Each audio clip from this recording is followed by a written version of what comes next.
Pittsburgh is well rested coming into Sunday's AFC Divisional Playoff game against visiting San Diego.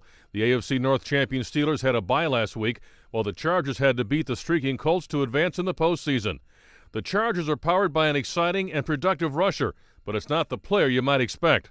San Diego's backfield has a dynamic back, but it's not LaDainian Tomlinson, who's suffering from a groin injury and is uncertain how much he's going to play in this game. It's Darren Sproles, the little speedster who can run around you, run through you. He runs behind those big linemen, and tacklers can't see him. The Steelers will have their hands full with Sproles, but Sproles cannot go a full game the way Tomlinson can when he's healthy, so he'll need to be spelled a little bit, and that also could mean more time in the air for Phillip Rivers.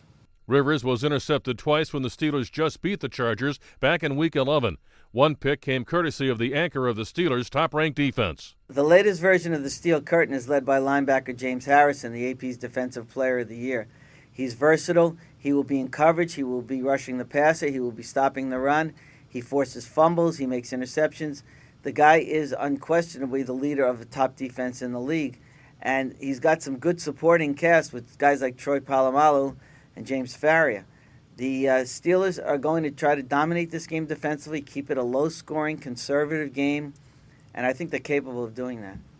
For San Diego, which this season was second in the league in points per game, the burden of scoring more in this rematch falls directly on the quarterback. What's going to happen most likely in this game is Phillip Rivers is going to have to produce more plays than he did the last time they played the Steelers, and what we're also likely to see is that Darren Sproles, as dynamic as he is, won't be carrying the load as much as he did last week against Indianapolis, which has a weak defense.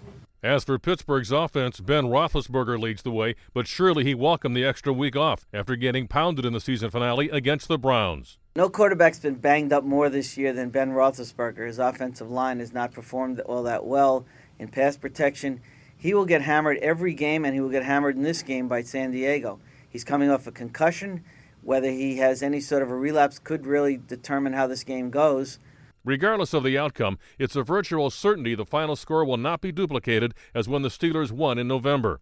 One guarantee on the San Diego-Pittsburgh game, the score will not be the same as it was during the season.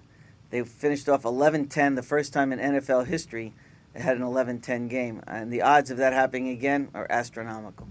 If the Chargers can withstand Pittsburgh's stingy defense to advance to the AFC Championship game, they'll be well served. That's because they'd face either Tennessee or Baltimore, teams ranked number 2 and 3 in the league respectively in points allowed this season.